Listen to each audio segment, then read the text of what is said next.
Buenas tardes, apreciados participantes de la Cátedra de Derecho Penal Internacional. Les habla el doctor Omar Martínez. El día sábado 21 del presente mes hubo la segunda actividad, la cual pues se desarrolló en 45 minutos, pero como es una materia bastante importante y se debe conocer desde un principio los fundamentos del derecho penal internacional, pero yo siempre manejo la tesis de que colocarnos a estudiar un derecho penal internacional sin conocer siquiera las raíces del derecho penal nuestro interno, pues me puse a explicar un poco a uno de los participantes que estaba allí, con el cual tuve una amena intercambio, que es el señor William, y entonces prácticamente se consumió el tiempo. En virtud de eso y pensando pues en ahondar más en el conocimiento para que sea útil a ustedes, pues pedí permiso a la universidad, a las autoridades, para hoy hacer el segundo complemento de esa clase y la vamos a hacer asincrónica. Entonces, por favor, cuando vayan a entrar a la plataforma, tienen aquí el corte 1 y corte 2 para que puedan ver esta clase. En el día de sábado también comentaba que el día 7 hice yo una actividad, que era la primera, y para lo cual se envió un trabajo que debería estar presentado el día 14, antes de las 12 del mediodía. Eso tenía una evaluación de un 25%. El día 21 tuvimos la segunda clase, que es el complemento de la de hoy, y que debe presentarse un trabajo mínimo de 6 páginas el día 28. Tiene de igual manera un complemento de un 25%. El día 4 de noviembre tenemos la tercera actividad y deben de enviar un trabajo también antes de las 12 del mediodía, el día 11 de noviembre, y tiene un 25%. Y el día 18 yo haré una parte introductoria de todo lo que les he explicado en estas actividades, para que el día 25 del mes de noviembre cada participante envíe un video con una duración de 10 minutos donde me van a explicar lo que analizaron, lo que escucharon, lo que entendieron, lo que hubieran aprendido del primer corte, del segundo corte y del tercer corte y del cuarto corte, cuáles son sus conclusiones de todo lo visto y qué aportan ustedes como maestrantes. Dicho esto y ganando tiempo, vamos a entrar entonces en la segunda actividad, que forma parte de la clase que vimos el día sábado, complemento. Y vamos a comenzar a hablar del derecho penal internacional. Vamos a obviar ya nuestro derecho interno, que nació por allá en el tiempo de Guzmán Blanco, que ya lo he explicado hasta la saciedad, para poder entrar ya en esta actividad de derecho penal internacional. El derecho penal internacional, pues, existe una cantidad de derechos internacionales, derecho internacional público, el derecho internacional privado, los derechos humanos internacionales, el derecho humanitario internacional y un sinnúmero de derechos. En este caso, pues hay una rama que se llama el derecho penal internacional y que viene prácticamente después de la Segunda Guerra Mundial y nace a través de una ciudad llamada Nuremberg, en Alemania, donde se realizaban los juicios que tuvieron lugar en 1945 y 1946. Los jueces que tuvieron para aquel entonces, que formaron parte de esa institución jurídica de administrar justicia, aplicar la justicia de acuerdo a las barbaries cometidas en la Segunda Guerra Mundial, estaba integrada por Gran Bretaña, Francia, la Unión Soviética y Estados Unidos, que fueron los que tuvieron la creación de ese, si se quiere, ese Tribunal Penal Internacional, y que no tenía más finalidad sino simplemente analizar, profundizar y sancionar los delitos cometidos por los principales crímenes cometidos en la Segunda Guerra Mundial bajo el régimen dictatorial nazi. En este caso allí nacieron 22 audiencias para juzgar a 22 personas que estaban involucradas en delitos de lesa humanidad, y de los cuales hubo un promedio aproximadamente de 12 personas que fueron sentenciadas a muerte y otras a cadenas perpetuas. ¿Por qué se buscó esta ciudad? Esta ciudad se busca porque allí era prácticamente el nacimiento del rechazo hacia los judíos por parte del gobierno dictatorial alemán. Y crear unas leyes en esa ley ellos prohibían los matrimonios entre judíos y alemanes. Era pues un delito que era sancionado drásticamente si un judío tenía alguna relación con un alemán o un alemán con un judío. Además, a los judíos no se les permitía tener ninguna doméstica, ninguna persona que prestara sus servicios en la casa de estos, al menos que fuera una persona mayor de 45 años.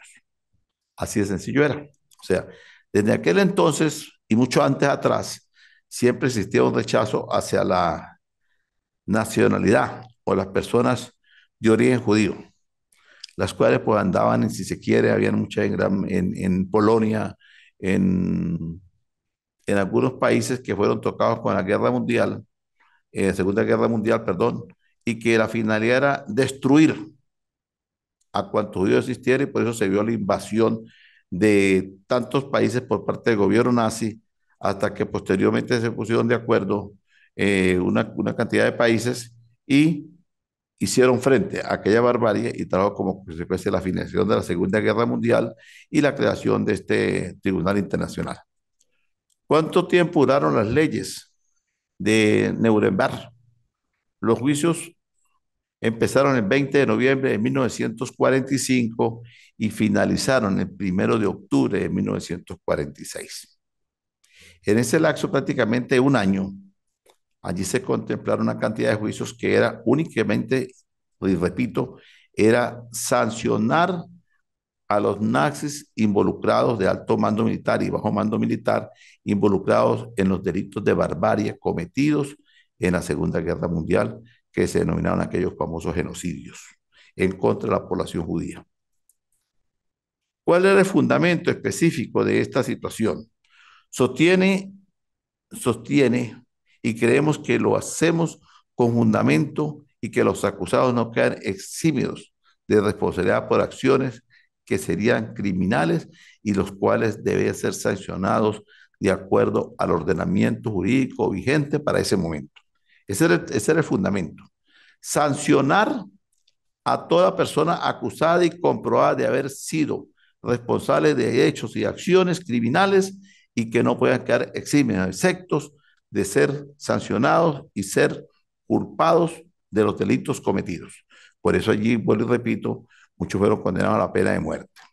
Algunos lograron escapar de la justicia y se fueron, si se quiere, viniendo hacia el continente americano y el continente latinoamericano, y allí tenemos que algunos que emigraron y estuvieron bastante tiempo bajo las sombras, por ejemplo, en Chile, en Argentina, y algunos otros estuvieron bastante tiempo, si se quiere, en Brasil.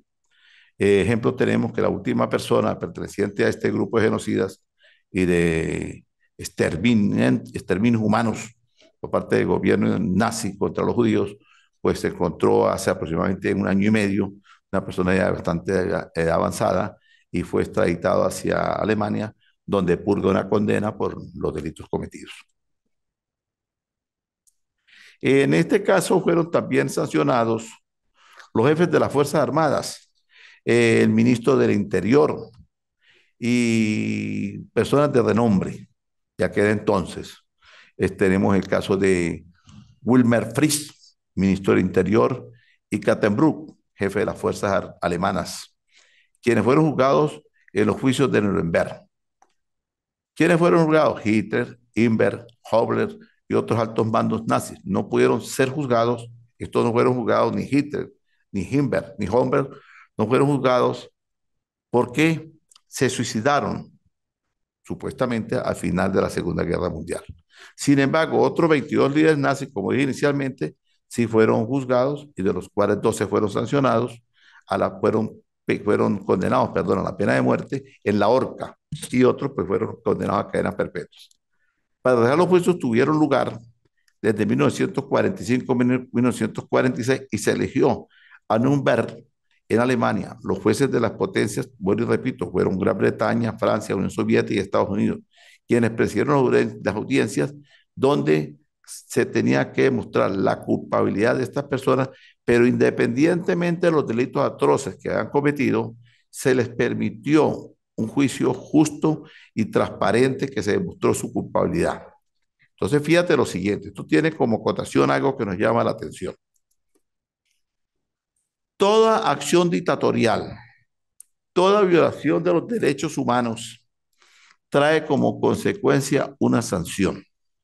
¿Por qué? Porque son denominados delitos de lesa humanidad y los delitos de lesa humanidad no prescriben. Entonces, ¿qué suele pasar con estas personas que cometen acciones dictatoriales durante su mandato o los que lo rodean, que son sus súbditos, sus ministros, sus comandantes de fuerzas? Pues tarde que temprano la justicia internacional, en este caso el derecho penal internacional, lo va a perseguir y pueden ser juzgados en cualquier país del mundo que forme parte de la Comisión Integrada del Derecho Penal Internacional, al menos que vayan huyendo a otro estado dictatorial que los tenga allí bajo protección. Pero no siendo así, no van a escapar nunca de la justicia y tarde que temprano van a tener que pagar por todos los hechos cometidos. ¿Qué es y cómo surge la Corte Penal Internacional? La Corte Penal Internacional fue establecida por mediante un tratado negociado dentro del sistema de la ONU. El tratado dio origen a un órgano judicial independiente. El Estatuto de Roma fue resuelto en un largo proceso de liberación y de cuestionamiento del derecho penal internacional dentro del sistema de la ONU. Entonces, es la ONU donde nace la Corte Penal Internacional a través de los Estatutos de Roma, que son los que regulan los delitos cometidos, que son competencia internacional y más que todo donde prevalecen los delitos de lesa humanidad. Sin embargo, la Corte Penal Internacional, si bien es cierto que nace bajo el auspicio de la ONU, cuando entra en vigencia entra en vigencia a partir del 17 de julio de 1998. Ojo con esto para que no haya mala interpretación. Estoy hablando de la Corte Penal Internacional y no del derecho penal internacional que comenzó en el año de 1940 y tanto después de la Segunda Guerra Mundial. Pero había que darle un matiz de organización y es cuando se comienza a tratar sobre la Corte Penal Internacional y es a partir del año de 1998, el 17 de julio, en una conferencia diplomática de plenipotenciarios de las Naciones Unidas sobre el establecimiento de una Corte Penal Internacional y donde se reúnen 20 estados para estudiarlo, analizarlo y aprobarlo. Y entró en vigor el 1 de julio del 2002, que es cuando nace la Corte Penal Internacional, bajo el patrocinio y auspicio de 120 estados que dieron el visto bueno para ello. Y una pregunta, ¿está en boga algo por allí que yo quisiera, pues no es materia de esto tocarla, pero a mí siempre me gusta redundar en algunas cositas que sirven de complemento para uno tener un bagaje de conocimiento? Algo que se denomina el derecho internacional humanitario. Y el derecho internacional humanitario, y entonces algunos lo confunden con los derechos humanos y otros confunden el derecho humano con el derecho internacional humanitario, porque yo lo he escuchado en los pasillos tribunalicios acá en el estado de Táchira, inclusive algunos profesionales del derecho, decir que hay una algarabía, un alboroto con el derecho internacional humanitario, y me perdonan el vocablo, porque esa es la forma de expresarse de ellos, y que dicen que es lo mismo que el derecho humano. No, señor, los derechos humanos son una cosa y los derechos internacionales humanitarios otra cosa. Uno nace de un tratado de Ginebra y el otro nace del tratado de la Haya. Una vez me preguntaron a mí en la semana antepasada que qué opinaba yo de esto. Y le dije, bueno, simplemente pues pónganse a leer el Tratado de la Haya y el Tratado de Ginebra y sacan la conclusión si son iguales o no son iguales. Pero yo en aras de que ustedes vayan manejando el conocimiento del derecho y nos sirva de conocimiento y poder presentar un buen trabajo de un maestrante, les voy a decir que el derecho internacional humanitario, aunque se considera desde el año de 1864, no es nuevo, eso es muy viejo. Desde el año de 1864, como la fecha de nacimiento del derecho internacional humanitario, fue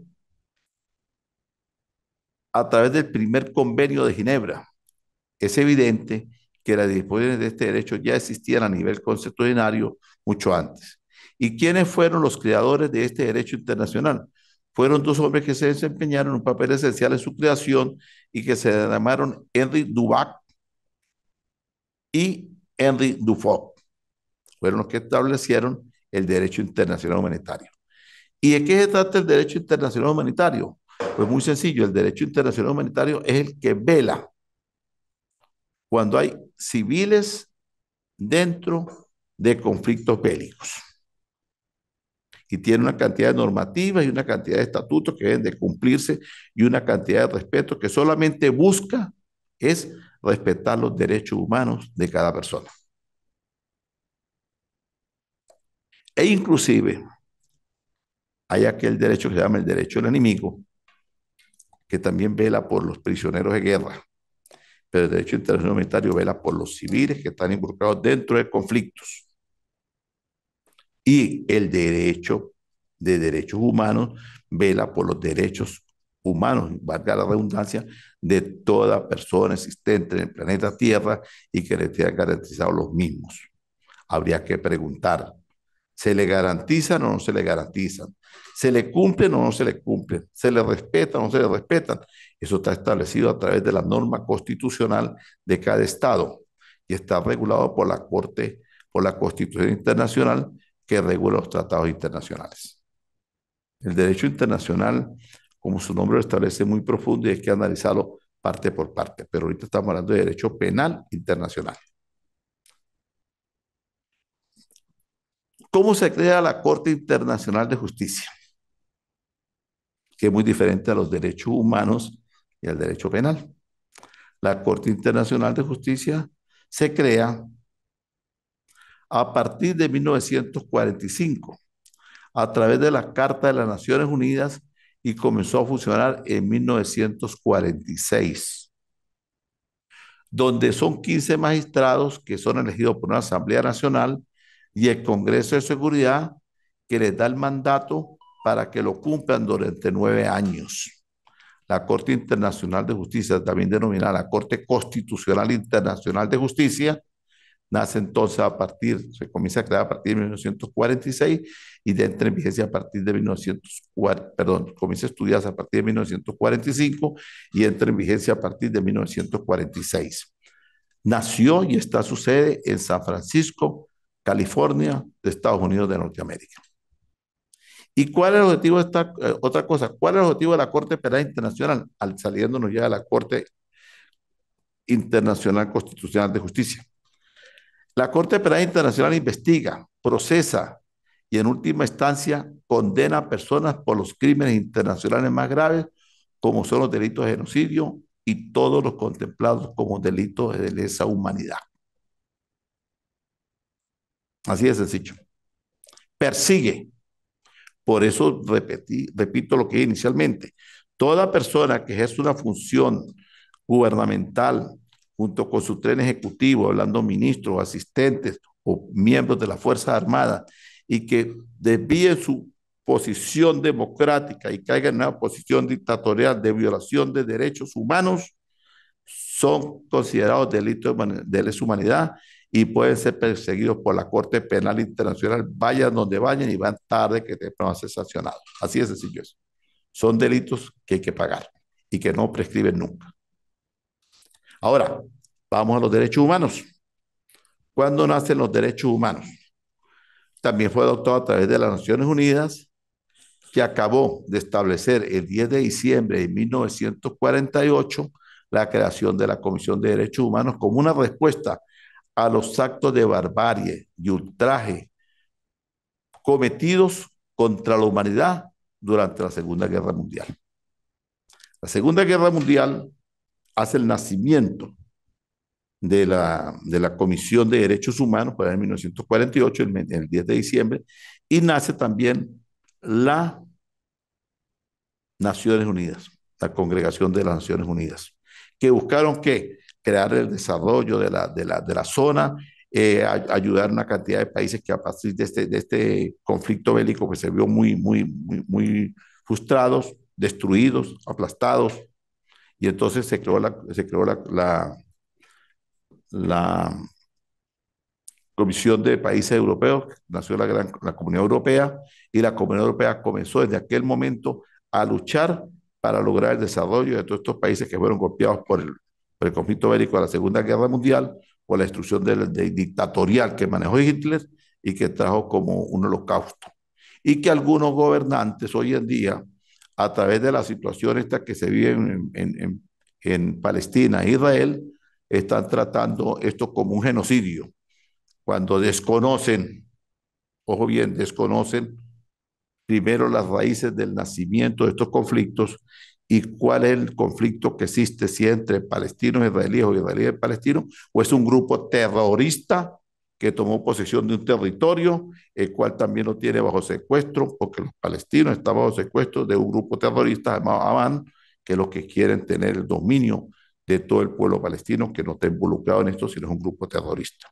Entonces, cuando los grupos, cuando los gobiernos permiten la invasión de su soberanía por grupos desadaptados, están dando juego a que mañana, pasado mañana, pierdan la autoridad y sus conciudadanos sean objeto de barbarie por un grupo que invadió o que nació dentro de ese territorio bajo la complacencia de su gobernante. Esos también son delitos de lesa humanidad y tarde que temprano van a ser sancionados por la Corte Penal Internacional, que no es otra más sino el derecho penal internacional. Creo que me van tomando más o menos el hilo de la clase.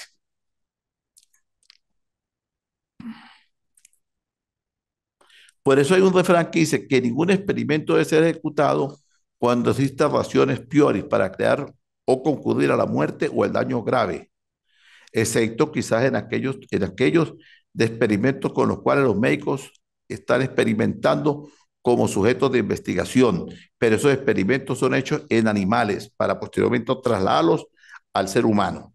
Entonces, todo experimento, todo tipo de tortura que se haga en contra de un ser humano es una barbarie, es una violación de los derechos, es tortura, es actos dictatoriales que tienen que ser sancionados.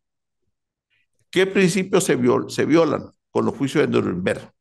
Los principios que se violaron y que los juicios de Nuremberg trataron de sancionar y fueron castigados por eso fueron los asesinatos cometidos por los nazis, el exterminio, la esclavitud, la deportación y cualquier otro acto inhumano.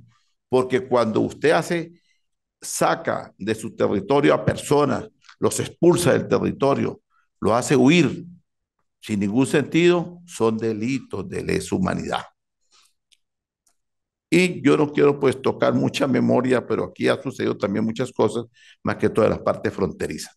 Analicen todos los que ya tienen una poquita edad ya y vean que aquí se han cometido tantas cosas que no debería ser, pero que lamentablemente se hacen. Estos actos que expliqué, que son los asesinatos, los exterminios, la esclavitud, las deportaciones, sacar a la gente de su territorio, tirarlos al vacío, váyase donde corresponde, como pasaron muchos años atrás, y cualquier otro inhumano son delitos de deshumanidad, así como las persecuciones religiosas, raciales o políticas, ojo, persecuciones religiosas, raciales o por ideología política o de pensamiento, cuando dichos actos de persecución se ven por esto o con conexión con otro tipo de delito, son crímenes contra la paz y cualquier crimen de guerra o cualquier acción de estas son sancionadas por la Corte Penal Internacional.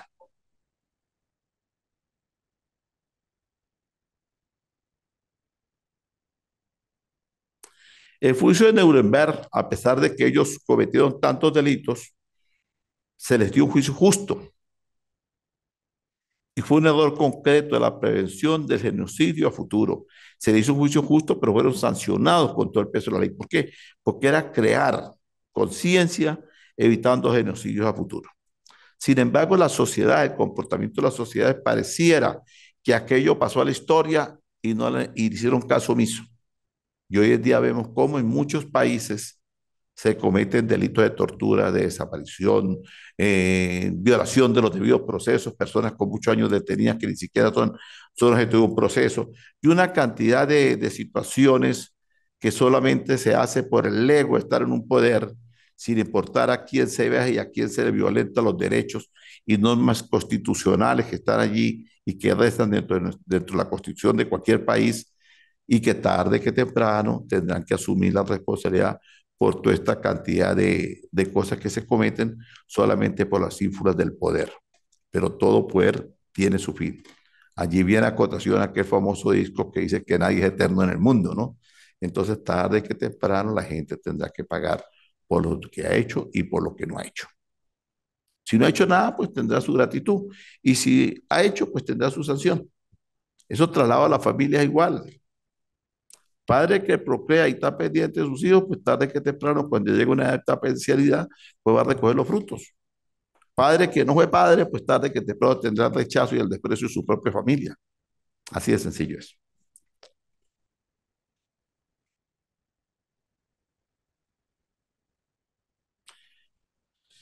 Yo, pues usted me perdonan, voy un poquito medio rápido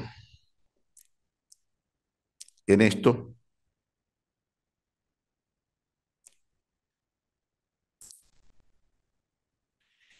porque quiero hacer énfasis en lo que he hablado. Señores, este trabajo que yo he enviado y lo poquito que pude explicar aquí, porque es que tiempo apremio, no tengo unos 40 minutos para poder hablar de esta clase, que ya prácticamente la semana, el día sábado consumimos con el amigo William, que estuvo presente, cual le agradezco por su asistencia, consumimos 45 minutos y nos cortaron el fluido de internet. Hoy estamos haciendo un complemento para que ustedes puedan manejar su forma de pensar. Estas clases no tienen guía. Yo no les voy a dar guía para estudiar, yo no les voy a decir qué libro van a analizar.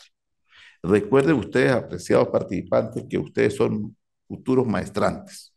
Ustedes no son estudiantes de pregrado. El estudiante de pregrado es el que se le dice lea la biografía tal, el libro tal. No, esto es una clase, más que clase, es una tertulia del conocimiento que yo trato de infundarles a ustedes, tocando algunos tópicos por allí, y que ustedes tendrán que sacar también a reducir lo que estudiaron en pregrado, lo que han estudiado en especialización, lo que han estudiado en diplomado y lo que ustedes leen. Recuerden que están estudiando un derecho penal internacional, tienen que leer. Entonces, el derecho penal internacional es muy importante. Inclusive trae como acotación la importancia de los gobernantes tener un asesor siempre al lado de él, que no es otro más, sino el que se denomina el ministro de Relaciones Exteriores. El ministro de Relaciones Exteriores es el canciller de la República, de cualquier república. ¿Cuál es la función primordial de esta persona? Velar por las relaciones internacionales del país. Estar pendiente inclusive qué piensa y qué va a decir el ciudadano presidente para en determinado momento, por eso tiene que haber una línea de unión entre el canciller y el presidente, porque él es la persona indicada de decirle, mire, señor presidente o señora presidenta, si es una mujer, hay que hablar sobre este tema, cuidémonos de aquello, cuidémonos de esto, porque una mala expresión, una mala información, un mensaje, hoy en día que se utiliza tanto los medios de Internet y las redes, ocasionan problemas políticos, sociales, culturales, económicos, y pare usted de contar. Yo voy a cerrar esto con un ejemplo. La semana antepasada, un gobernante vecino se puso a montar unos Twitter en su celular donde mostraba inclinación hacia el problema que existe entre Israel y el grupo Amán, grupo terrorista. Y disculpe que no nombre Palestina, porque Palestina está en la franja de Gaza, pero ahí está Jordania, que es la que tiene donde están los palestinos. Pero este sector es un grupo de personas que están allí, que están prácticamente presionadas de este grupo terrorista. Así de sencillo es. Entonces él daba rienda suelta con unos mensajes a favor de este lado, más no el del grupo de Israel. Eso trajo como consecuencia que de estos 36 años últimos existe un grupo de cancilleres y se reunieron de inmediato y le enviaron al señor presidente de la República de Colombia un mensaje para que corrigiera lo que estaba escribiendo. Yo tuve la oportunidad de hacerle seguimiento a esto y escuché al representante de los cancilleres cuando decía por un programa de radio, le decía, señor presidente, yo le invito a que si usted le está dando uso a su celular, que es personal, envíe mensajes personalizados, pero nunca en nombre del gobierno de la República de Colombia. Si usted está sentado en su escritorio o está sentado donde usted esté, ojo con esa expresión, ¿no? O donde usted esté sentado, pues sepa lo que va a escribir y no comprometa a la República de Colombia, porque nos va a generar problemas políticos, económicos, sociales y pare de contar los problemas. ¿Quién sabe qué pasaría? Que a lo mejor el canciller del señor presidente le dijo, es verdad, estamos cometiendo errores. Porque resulta que el sábado pasado, este sábado de noche que pasó, fue llamada a consulta la embajadora de Colombia en Israel y le manifestaron a la ciudadana embajadora que le notificara al señor presidente de la República que a partir de ese momento se cerraba todo suministro de apoyo tecnológico y demás negocios con la República de Colombia. Esto iba a ser un caos total. ¿Por qué un caos total? Porque resulta que los entrenamientos militares, los entrenamientos policiales, los entrenamientos de investigación, los entrenamientos de desmantelamiento de explosivos y todo cuanto tenga que ver con la seguridad territorial de Colombia es asesorada por el gobierno de Israel. El armamento en su totalidad, casi la mayoría que manejan las Fuerzas Armadas, es producto de negociaciones con el gobierno de Israel. La Policía Nacional es todas las pistolas y todo el armamento que maneja la policía es negociado con el gobierno de Israel. Y pare usted de contar otros convenios que tiene Israel con Colombia. Y si le cerraban el grifo, pues iba a ser un caos total para Colombia. Entonces, el ciudadano presidente, pues quizás tuvo aquella suspicacia de escuchar, bajó su ego, bajo sus emociones encontradas que tuve en determinado momento para dar rienda suelta a algo que no tenía por qué hacerlo, y se reunió con el ciudadano embajador de Israel y se hizo acompañar del ciudadano canciller, donde pues le hizo en nombre del gobierno colombiano su expresión de unión, de sentimiento por la situación que están viviendo, tanto niños, ancianos y toda la población, y ofreció ayuda humanitaria, y de igual manera lo hizo con el gobierno de Palestina. O sea, lavó la cara. Y de igual manera llamó a su homólogo de Estados Unidos y le pidió también una reunión para ver en qué puede ayudar Colombia en este conflicto. Porque también Estados Unidos, con el cual tiene grandes lazos de amistad, porque Colombia es el país número uno en América Latina en tener las bases militares norteamericanas. Entonces también le iban a cortar todo convenio y toda ayuda. Y iba a poner en peligro una cantidad de migrantes colombianos que están en suelo norteamericano y que iban a ser objeto de ciertas ayudas por el gobierno norteamericano, pero que en determinados momentos también pudiera tener problemas también a los connacionales que están por allá. Entonces, fíjense la importancia, ustedes, apreciados participantes, de lo que son las relaciones del derecho internacional. Por eso cuando vemos el derecho internacional público, ustedes lo van a ver, y vemos el derecho internacional privado, y vemos el derecho constitucional internacional, y vemos el derecho penal internacional, y vemos los derechos humanos internacionales, y vemos una cantidad de derechos internacionales, es la importancia que debe tener y la sensatez de los gobernantes de turno de cada país y del canciller que lo acompaña. Si el canciller que le acompaña en sus gestiones y el que ejerce la primera magistratura, ya sea de Senado, ya sea de Congreso, sea de Asamblea Nacional, es coherente y puede indicarle conjuntamente con una terna el ciudadano canciller, el ciudadano presidente de aquel organismo legislativo principal del país, conjuntamente con el presidente, sacar conclusiones. Pero si alguno de ellos lo que hace es estar encendiendo la chispa cada rato y metiéndole candela a dinamita, eso va a ser un caos total. Eso es tan igual como en la casa, cuando hay ciertos problemas de conducta por X hijos de uno, pues no queda otra alternativa sino vamos a reunirnos con la señora vamos a reunirnos con el marido y vamos a buscar la solución, cómo hacemos para llevar al muchacho a capítulo, para que el muchacho tenga un comportamiento adecuado porque no está saliendo del camino. Son principios de valores. Y en esto no son principios de valores, son principios de diplomacia. Y la diplomacia, bien aplicada, trae buenos resultados. Y esos buenos resultados van en engrandecimiento de la república que ellos representan y en beneficio de todos sus connacionales que habitan en ese territorio o que están fuera del mismo. Dicho esto, pues les recuerdo que la clase, esta que estamos viendo hoy, deben de enviar el trabajo el día 28, que es día sábado, antes de las 12 del mediodía. ¿De qué consiste el trabajo?